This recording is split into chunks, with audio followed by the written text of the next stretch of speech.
Deputy CM पद की शपथ लेते ही दिया कुमारी को लगा बड़ा झटका। हाईकोर्ट के फैसले से खतरे में पड़ी दिया कुमारी की कुर्सी।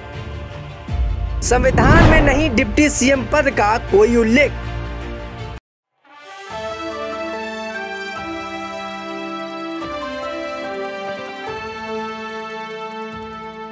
नमस्कार, आप देख रहे हैं नेक्स्ट न्यूज़ पॉलिटिकल बाइट। मैं हूं आपके साथ आकाश द्विवेदी। दर्शकों, आप सभी का बहुत बहुत स्वागत है हमारे खास प्रोग्राम ताजा बवाल पर। और इस खास प्रोग्राम पर बात करेंगे राजस्थान को लेकर, जहां की मुश्किलें लगातार बढ़ती चली जा रही, जहां पर जो राजनीति है उस पर लगातार घमासान मचा हुआ है। दर्शकों, आपको बता दें कि चुनाव से पहले, चुनाव के दौरान और चुनाव के बाद लगातार राजस्थान की सियासत पर नए नए भूचाल देखने को मिले थे। यहाँ पर सीएम पद को लेकर लगातार अटकलें तेज हुई। वसुंधरा राजे ने दिल्ली की मीटिंग की, बराबर लोगों से मिलती रहीं, विधायक दल को अपने घर बुलाया, लेकिन वसुंधरा राजे को यहाँ पर सीएम बनाया नहीं गया। यहाँ पर बाबा बालकनाथ की चर्चाएं तेज हो रही थी, लेकिन बाबा बालकनाथ को भी यहाँ पर दरकिनार किया गया, उनको भी सीएम नहीं बनाया गया। दिया कुमारी भी इस चर्चा में काफी ज्यादा तेज थी, लेकिन उनको भी सीएम नहीं बनाया गया। राजस्थान की सियासत पर दिया कुमारी को उप मुख्यमंत्री का पद दिया गया। यहाँ पर प्रेमचंद भैरवा को उप मुख्यमंत्री बनाया गया और अब उसी पद को लेकर यहाँ पर अटकलें तेज। कहा जा रहा है कि अब ये दोनों ही लोग अपने पद से हटाए जाएंगे। मुख्यमंत्री का कोई पद नहीं होता और मुख्यमंत्री पद होने का कोई मतलब भी नहीं है। इसका संविधान में भी कोई लेख नहीं है। संविधान इसकी जो बात है उसको नहीं रखता है। दर्शकों, आपको बता दें कि ये एक वकील का बयान है और ये आने के बाद से ही राजस्थान की सियासत पर एक बार और भूचाल समझता हुआ नजर आ रहा है। जहां पर लगातार सीएम पद को लेकर चर्चाएं थी, यहां पर अब भजन लाल शर्मा को मुख्यमंत्री बनाकर उतारा गया और उसके बाद से ही पार्टी के अंदर कई अंतर कलाएं देखने को मिली। यहाँ पर वसुंधरा राजे के कई हमें तेवर देखने को मिले, जिससे कहीं ना कहीं ये महसूस हुआ कि वसुंधरा राजे अब अपना खेमा छोड़कर दूसरे खेमे में जा सकती है। गहलोत से उनकी पुरानी दोस्ती बताई जा रही, गहलोत के साथ अच्छे संबंध बताए जा रहे हैं, अटकलें लग रही हैं, कयास ये लग रहे हैं कि अब वसुंधरा राजे कहीं ना कहीं गहलोत के साथ जा सकती है और भारतीय जनता पार्टी को एक बड़ा झटका लग सकता है। लेकिन आपको यहां पर बता दें कि राजस्थान पर मुख्यमंत्री पद को लेकर अब हाई कोर्ट याचिका दाखिल कर दी गई है। वकील ओम प्रकाश सोलंकी हैं। अपनी याचिका पर उन्होंने कहा है कि उप मुख्यमंत्री पद भारत के संविधान में कोई जिक्र ही नहीं है और यह संवैधानिक है। ऐसे में उन्होंने कोर्ट से आग्रह किया है कि वो राज्य सरकार को नियुक्तियों को रद्द कर दे और इसके निर्देश दे कि अब ये दोनों ही जो उप मुख्यमंत्री हैं इनका कोई पद नहीं होता, इनको यहाँ पर पूरी तरह से जो नियुक्ति की गई है उसको रद्द कर दी जाए। वहीं राजस्थान सरकार में अब बने चंद रोज ही हुए हैं, लेकिन उप मुख्यमंत्री पद को लेकर विवाद यहां पर शुरू हो गया है। दोनों उप मुख्यमंत्री दिया कुमारी और प्रेमचंद भैरवा की नियुक्ति को गलत बताया जा रहा है। इसके लिए एक वकील ने दोनों नियुक्तियों को लेकर एक जनहित याचिका दायर कर दी है। बता दें कि जिसमें वकील ने आरोप लगाया है कि दिया कुमारी और प्रेमचंद भैरवा को दिलाई गई शपथ असंवैधानिक है और इसे जल्द से जल्द रद्द कर देना चाहिए। आगे दर्शकों बता दें कि ओम प्रकाश सोलंकी ने अपनी याचिका में कहा है कि उप मुख्यमंत्री को संविधान में कोई मान्यता ही नहीं दी गई, लिहाजा इसे फौरन रद्द किया जाए। वकील सोलंकी ने का कहना है कि उप मुख्यमंत्री पद भारत के संविधान में कोई जिक्र ही नहीं है, यह संवैधानिक है। वकील ने मांग की है कि राज्य सरकार इन दोनों नियुक्तियों को रद्द करने के निर्देश दिए जाए।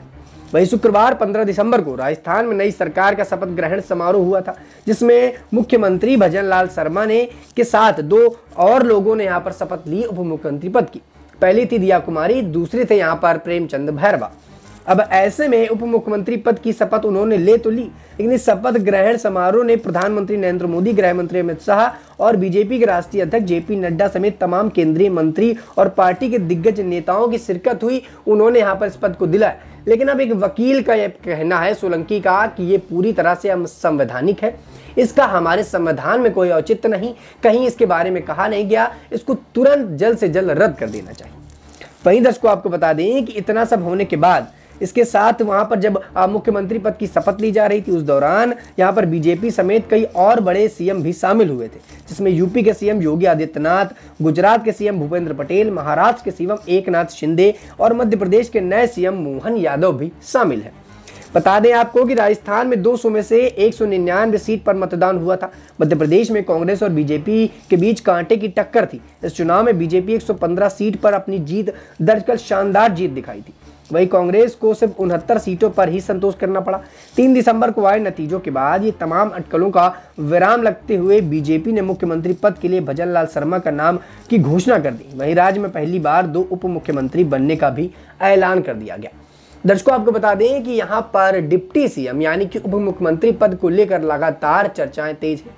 यहाँ पर एक वकील अब यहाँ पर पूरी तरह से इसको लेकर हाई कोर्ट पहुंच गए हैं और उनका ये मानना है कि जो असंवैधानिक रूप से ये 2 डिप्टी सीएम बनाए गए हैं इनका कोई औचित्य ही नहीं, ना हमारे संविधान में इसके बारे में दिया गया है और ना देश की राजनीति में ऐसा होना चाहिए। अब दर्शकों देखना होगा जिस प्रकार से राजस्थान की राजनीति हर रोज गर्माती हुई नजर आ रही है। एक तरफ सीएम पद को लेकर यहाँ पर कई अटकलें लग रही थी, उसके बाद यहाँ पर अब उप मुख्यमंत्री पद को लेकर अटकलें लगने लगी कि इनका कोई औचित्य नहीं, इनको जल्द से जल्द हटा देना चाहिए, पद से इनको रद्द कर देना चाहिए। तो अब हाई कोर्ट इस पर क्या फैसला लेता है, क्योंकि हाई कोर्ट पर यह मामला पहुंच चुका है और इस पर हाई कोर्ट अपनी क्या प्रतिक्रिया देता है ये आने वाले समय में पता चलेगा। लेकिन राजस्थान की जो सियासत है उस पर घमासान कम हो ही नहीं रहा।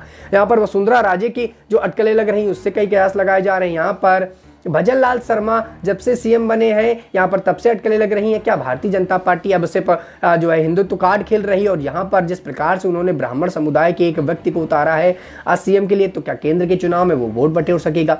वहीं वसुंधरा राजे को लेकर ये बातें तेज हो रही कि वसुंधरा राजे अपनी पार्टी से बगावत कर सकती हैं, कांग्रेस में जा सकती हैं। और ऐसे में इसी बीच में सोलंकी जो एक वकील है उन्होंने हाई कोर्ट में यह याचिका दायर कर दी है। तो कई मुश्किलें यहाँ पर बीजेपी पार्टी की कहीं ना कहीं बढ़ सकती हैं, क्योंकि अगर यहाँ पर उप मुख्यमंत्री पद हटा दिया जाएगा तो अब आगे क्या होगा। क्या दिया कुमारी की जो बातें सीएम को लेकर चल रही थी, हालांकि उनको सीएम नहीं बनाया गया, यहाँ पर उप मुख्यमंत्री बनाया गया, तो अब क्या दिया कुमारी अपने पद से हट जाएंगी या फिर प्रेमचंद भैरवा को पद से हटा दिया जाएगा। आने वाले समय में क्या कुछ फैसले होंगे ये काफी ज्यादा अहम माने जा रहे हैं।